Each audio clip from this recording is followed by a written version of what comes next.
My name is Debbie Aminzadeh, and again, I'm a realtor with J. Barrett Realty and also a senior real estate specialist. Back in 2007, the National Association of Realtors established this special designation because they recognize that when a senior goes to sell their family home, that process looks a lot different than any other real estate transaction. There are financial considerations, legal considerations, estate planning, tax implications. It can be emotional moving from the home you've been in many years. And so it's a challenge. But basically, in addition to helping to price, market, and sell my client's home, I help them to figure out how to best prepare their home, and I work with them throughout the process, however long that takes, for them to be ready and know where they're going and be ready to make that change in their life. So basically, we come up with a plan to best prepare your home to maximize the sales price. I'll recommend and coordinate, sometimes manage and supervise resources needed. For those of you who are considering downsizing, I interviewed a few of my clients, and I asked this question: when did you know you were ready to move? And the answer was, across all of them, was, I found myself hiring more and more outside help for things that I used to do on my own. And it was becoming very expensive. So that was the common answer. And one client said, I quote, "I felt like we had retired to care for our home, and it wasn't much fun." So their home had become more of a burden and a responsibility. The best place to start when you're thinking about downsizing is to get an idea of what the value of your home in the eyes of a buyer and based on the current market. So I'll meet with folks, I'll provide a market analysis to give them a general idea of how much their home is worth by comparing it to similar homes on the market currently or recently sold. But we also talk about how to best prepare a home to sell. For example, we go room to room, and we want to make your home as spacious as possible, decluttered. Deb will talk about how she helps folks in this area, and really maximize space. So for the folks that are deciding to downsize, while it's a big upfront process, my clients often feel lighter and freer when they've made that transition. So, and that's basically what clients have told me.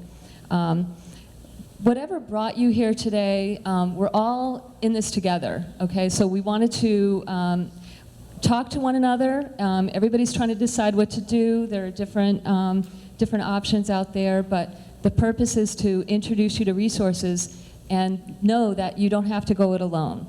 I'm an antique dealer and a collectibles dealer. Collectibles are the thing that people are looking for today. As you go through a home and you start to downsize, don't assume you know what a guy like me is looking for, because you'll be wrong. It's not the treasured items that our mothers and grandmothers gave us when we first set up our first houses, that we were so excited about owning to show off and actually saved us a few dollars to buy other things. Our children do not want most of that stuff today. And it's very frustrating that I've even found it in my own family when I've asked my son if he'd like my coin collection, and he just laughed.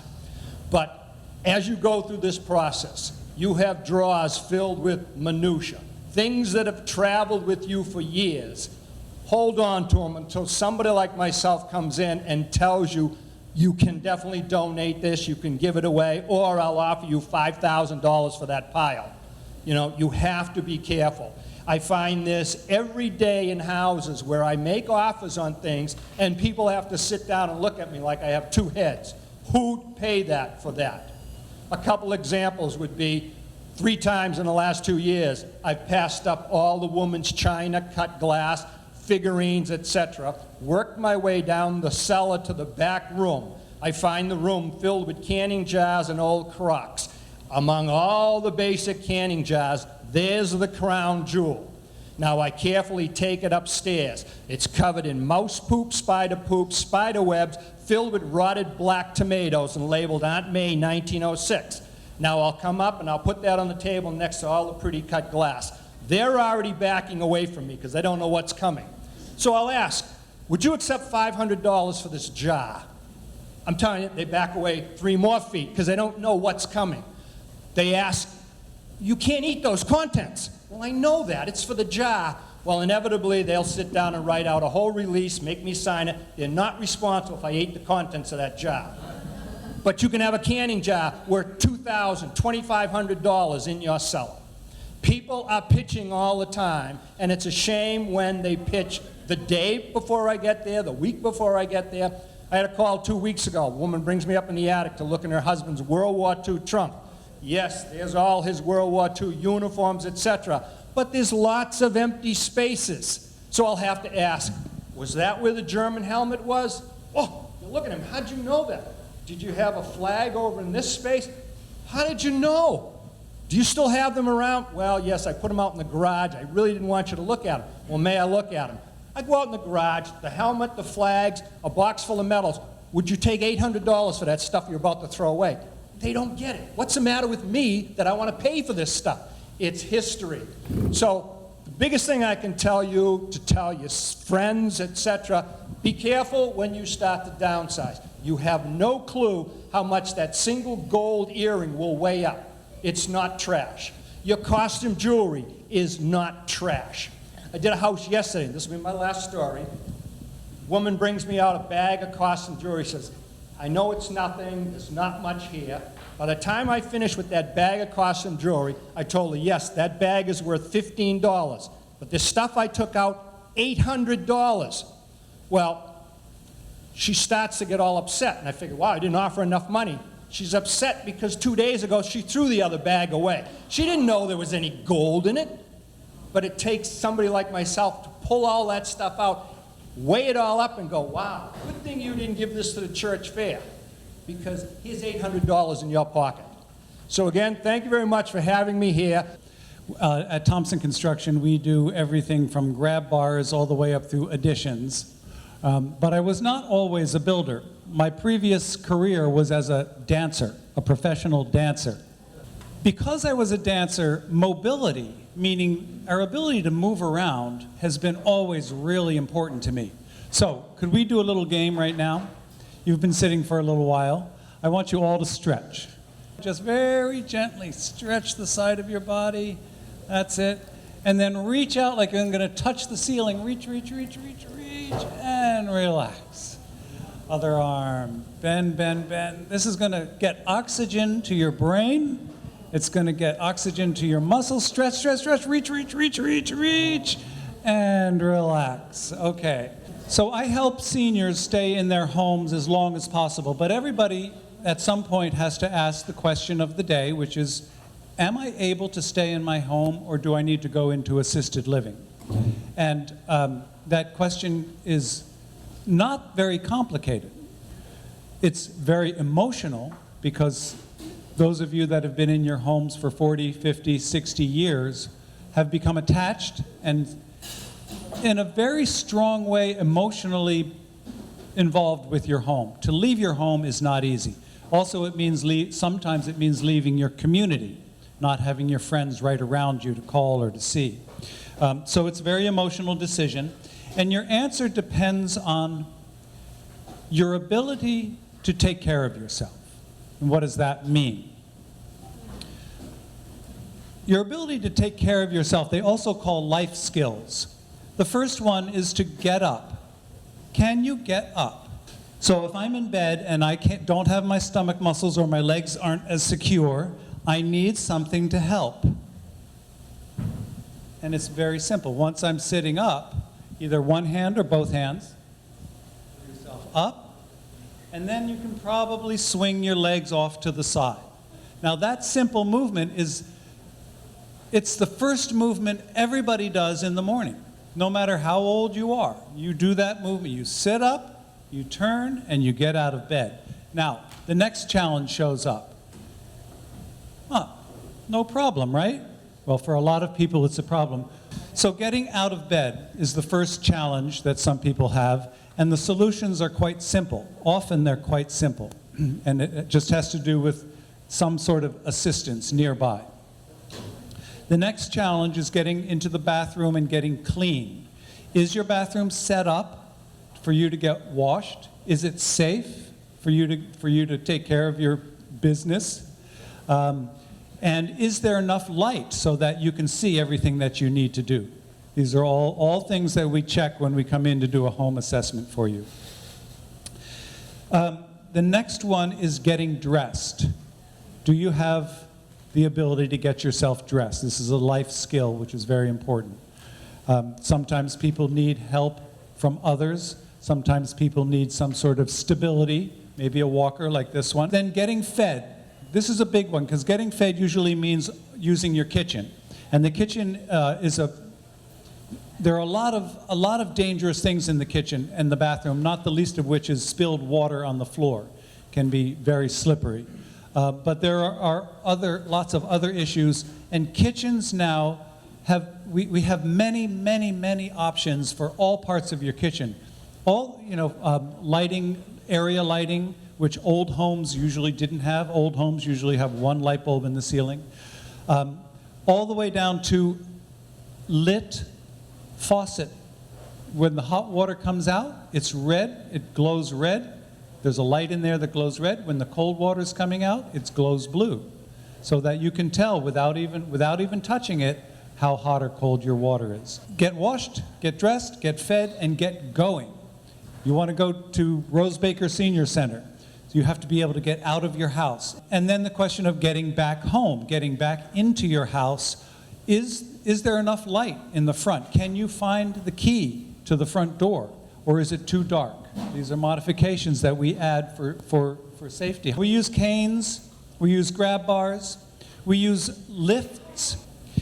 If you decide and you want to stay in your home and you can take care of your life skills pretty well, then you can do that, and there are lots of people, some of whom are here today, that can help you do that.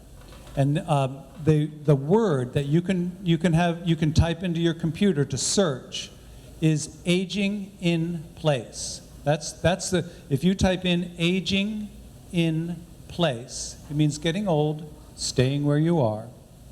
It'll come up with a lot of resources for where to find contractors, handymen, things like that. Thank you very much, everybody. Good morning. My name is John Younger. I'm the owner of Assisted Living Locators. So what is assisted living? You've got a few levels. You've got independent living. Independent living is like it's your home. This is always going to be your new home. Independent living are for those folks who just want to get out of the house, get rid of the house, and stay independent where there's no physical care needed. When you go into an independent living apartment, studio apartment, one-bedroom apartment, two-bedroom apartments, you can expect to remain independent. You can expect at least one meal, sometimes 3. You can expect lots of social interaction, lots of activities. You can expect transportation to outings, doctor's appointments, and you can really, what you get out of this is you get a whole large community that you can participate in and have lots of friends in a wonderful time. The next level is called assisted living. Assisted living is when folks start to need help with their activities of daily living, the skills that Carl was talking about earlier. If a client of mine finds themselves needing help remembering to take medications, needing help taking a shower, or having somebody stand by in case there's a fall issue, needing help getting dressed in the morning. It can be 1, it can be 2, it can be a whole bunch of different activities that you're no longer independent. So what happens then is you're sometimes in the same building. To give you an example, Herrick House, Brightview in Danvers, Putnam Farm in Danvers. These are all places that offer independent living, assisted living, and memory care. So you're going into one building, one apartment, and you can age in place there as well if you don't want to stay at your home. There's a staff, 24-hour staff. There's registered nurses on duty for 10 to 12 hours shifts. And then overnight, there's always 3 or 4 licensed nursing assistants or certified nursing assistants, so that if there's a problem in the night, they're around to help you out. So again, the assisted living is going to offer you that you will get your 3 meals a day. You'll get somebody coming in on a weekly basis to take care of your linens and laundry. Not personal laundry, that's a little extra, but like linens and sheets, towels. You'll get the transportation to doctor's appointments, other activities. But you'll get the safety of understanding and knowing that there's someone there to help you out. The next level is memory care. This is much different and much more, I don't want to say, there's much more coverage of folks in memory care. Memory care is for folks who have dementia. Now, dementia is just a general term. I don't know if any of you have ever sat through a caregiver class or a dementia class, but dementia is just the umbrella term for thousands, hundreds of different diagnoses. Alzheimer's is a form of dementia. Frontal temporal is a form of dementia. Parkinson's is a form of dementia. But people just use the term dementia as an umbrella term. When it's time for someone to use memory care, it's a couple of different reasons. If somebody starts to wander, leave their house, go out in a snowstorm, try to get out of where they are, that's a clear sign of they need to be in a secure environment. You hear the term locked in. Semantically, euphemistically, we call it secure environment. That means there's a code to get in and out of the door. The other with memory care is you have a larger, ratio of staff to residents is bigger. So instead of having like 1 to 7, so 1 staff to 7 residents in a traditional assisted living, in memory care it's usually 1 staff to every 4 residents, because folks with memory care need a lot more help. They may need help definitely taking medications. They may need help in the shower. They might need help with toileting. So that becomes a bit of a higher level of assisted living. The fourth one that I want to talk about is more along the lines of a Brooksby Village style. What that's called a CCRC, which is Continuing Care Residential Community. So a Brooksby Village type in Danvers, an Edgewood up in North Andover, these are what they call buy-in communities. That means you're putting down a chunk of money. I'll use an example of $250,000. So you're giving them $250,000, and then you're paying a monthly rent for the apartment. The monthly rent is going to be a little bit lower than an assisted living monthly rent is going to be. The difference being is you've got that buy-in, which you get 90% of that back, or your estate gets it back, however you leave, whether you leave on your own or whether you pass away.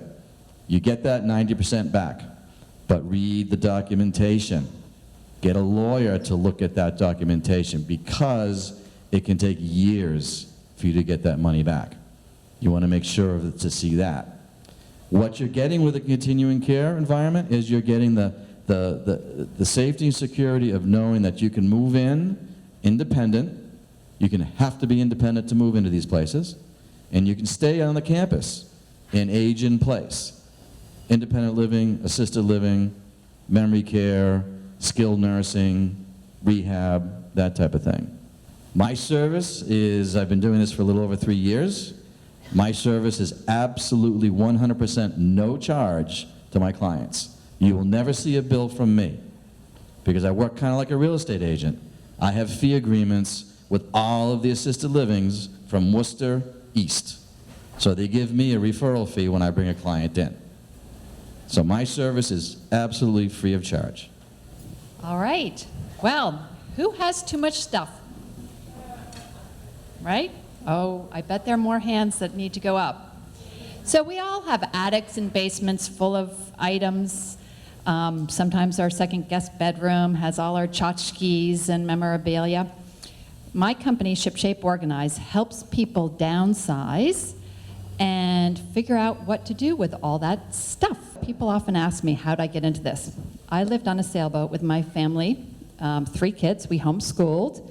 We sailed from the Caribbean to the Mediterranean, back to the Caribbean, up the coast of Maine, and guess what? We each had 1 suitcase. I cooked meals with a couple of pans, and they were darn good. So I came back and realized, wow, Americans have so much stuff. The average American household has 300,000 items. And guess what? When you move, you have to decide what to do with each and every of those 300,000 items. And what do we do with all that stuff? We get a storage unit. 1 in 10 Americans has a storage unit, including my husband. For 10 years, he had a storage unit, and I kept hounding him, the nag of a wife that I was, saying, please clean it out, please clean it out. He finally did, and he brought home a couple of pieces of paper. That added up to a lot of wasted money. So, why might you want to declutter, even if you're not moving? Personal reasons, right? Just feeling freer. Or, if you are moving, my favorite saying is clutter eats cash. And Debbie will agree with me. If somebody goes into your home and you have so much stuff, they're not going to see your home in its real beauty. They're going to walk away saying, no storage, and have a negative impression of your house. So clutter eats cash. And if you can declutter before putting your house on the market, you will see the benefit and the rewards.